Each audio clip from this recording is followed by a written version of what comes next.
In the old days, wooden barrels stored all manner of goods for the simple reason that they were easy to move. If you couldn't lift them, you could roll them. Today, modern machinery has made barrels obsolete, except for storing fine wine and spirits. And so the time-honored tradition of barrel making lives on.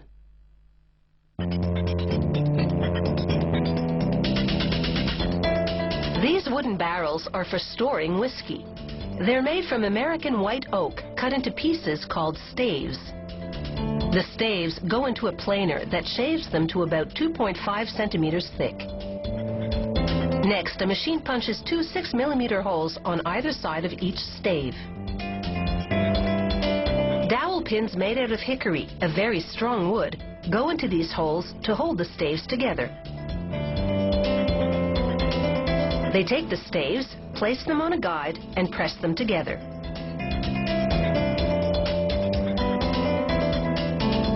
A smaller piece completes the shape. Now it's on to the rounder, a machine that cuts it into a circular shape. This creates the barrel's lid, or head as it's called. And since two heads are better than one, each barrel has a pair. The barrel head now goes onto a contraption called the char tunnel. Its gas burners scorch the wood. This charring not only changes how the natural wood looks, it also gives color, flavor, and aroma to the whiskey the barrel will hold. They coat the head's edges with liquid beeswax, which helps them set it snugly into the barrel body. They run the staves against this machine to narrow their ends. This gives the barrel its characteristic shape, with a smaller radius at the ends than in the middle.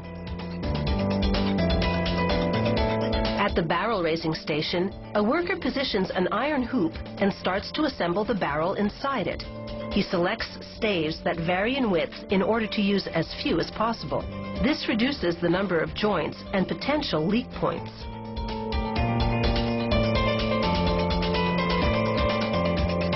He gently lassos the barrel together.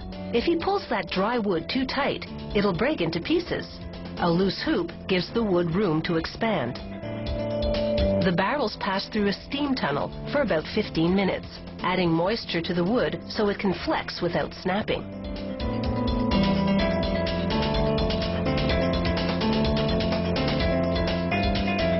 Workers pull out the barrel and remove the top and bottom hoops. They replace them with sturdier ones and hammer them in. Without these hoops, the barrel would spring apart like a jack-in-the-box.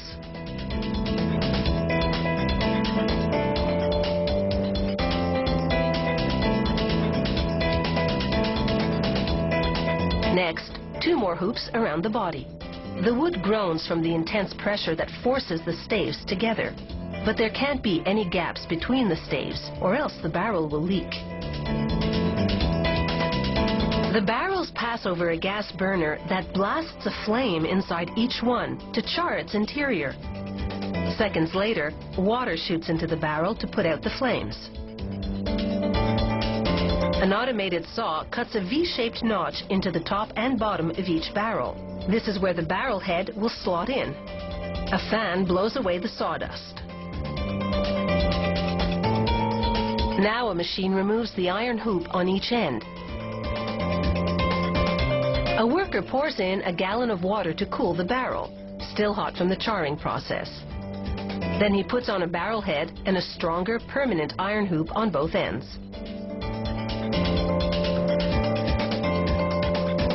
Now machines remove the two iron body hoops and replace them as well with stronger ones. These barrels hold their shape by sheer pressure. There's not a drop of glue used to hold them together.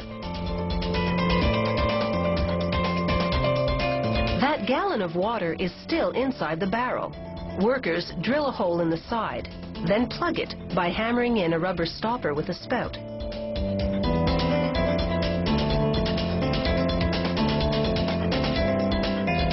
An inspector checks the barrels for leaks, stamps it approved, and labels it with a barcode for inventory. Then they remove the stopper.